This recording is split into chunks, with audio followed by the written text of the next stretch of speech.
Oke guys, balik lagi di channel saya.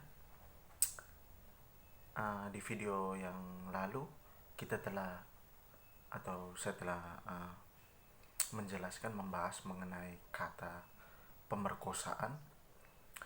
Masih di buku yang sama.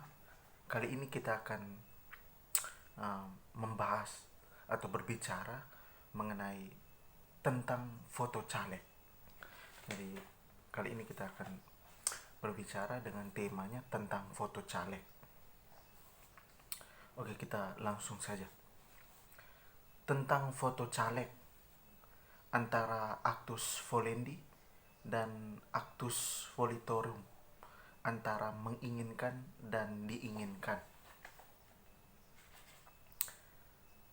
Kita lebih suka mempersoalkan masalah polusi udara lewat asap industri dan pembakaran, atau polusi suara lewat bunyi raungan motor di jalanan oleh orang-orang yang merasa diri jago, meskipun terkadang motor pinjaman atau kredit.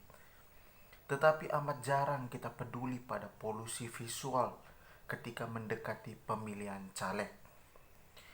Para caleg dan tim suksesnya seenaknya saja menempel foto di tembok, tiang listrik, pagar, papan-papan publik, pohon, dan tidak ketinggalan di dinding toilet.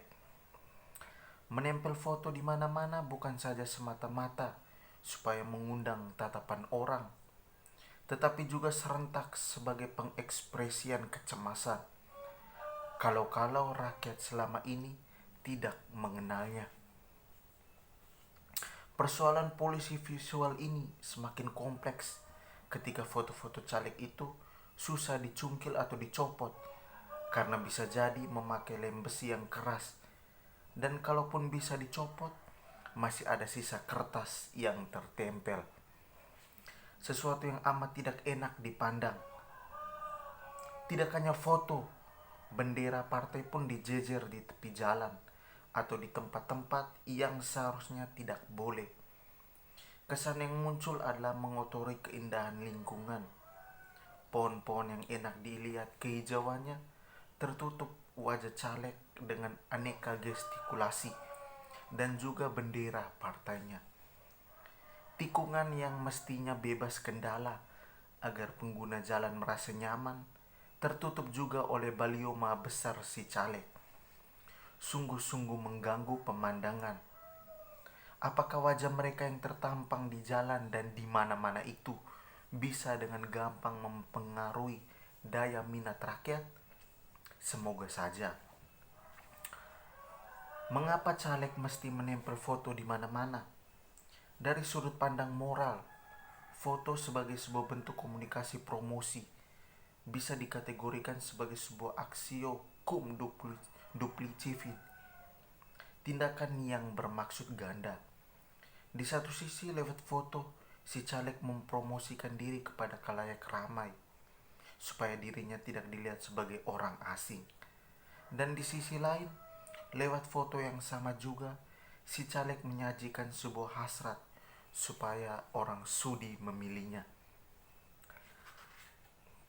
Dalam bahasa yang lain, reklame diri lewat foto atau poster adalah sebuah bentuk actus volendi, tindakan yang menginginkan, dan serentak sebagai actus volitorum, tindakan yang diinginkan. Keberanian untuk membuat reklame diri di pinggir jalan di satu sisi memang layak untuk diacungkan jempol. Sebab di sana kita bisa baca dan bisa tahu seluruh gelar akademis dari si calon, mulai dari yang di depan nama sampai ke belakang nama. Mungkinkah gelar-gelar akademis itu membuat masyarakat semakin tertarik kepada mereka? Entahlah. Di sisi lain, si caleg mempromosikan diri di depan publik agar dirinya yang dulu dikenal, yang tidak dikenal, kini bisa dikenal.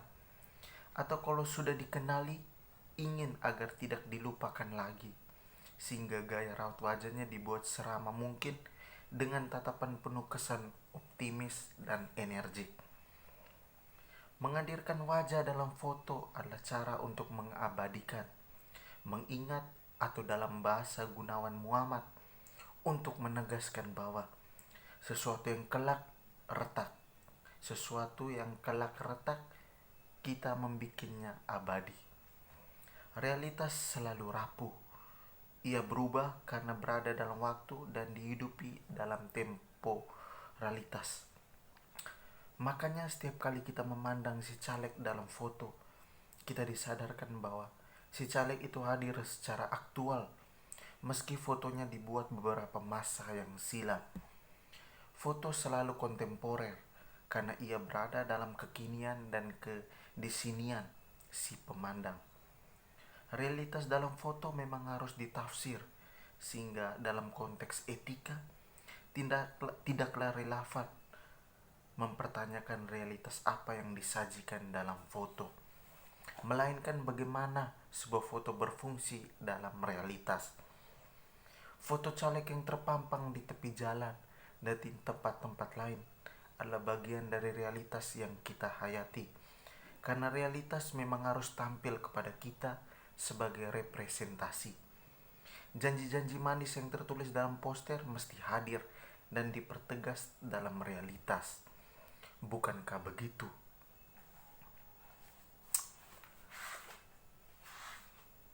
Tentang foto caleg antara actus volendi dan actus volitorum, antara menginginkan dan diinginkan. Kembali lagi kepada kita, bagaimana kita pintar dan pandai dalam memilih, melihat adanya rekam jejak dari orang yang ingin mengedepankan dirinya atau ingin mengusung dirinya sebagai pemimpin atau calon dalam tatanan pemerintahan. Saya pikir sekian saja video saya kali ini. Mungkin ada tanggapan lagi atau pendapat dari teman-teman mengenai tentang foto caleg, teman-teman bisa lampirkan atau sampaikan di kolom komentar. Terima kasih yang sudah nonton. Kita akan bertemu lagi di video dengan kata dan pembahasan selanjutnya.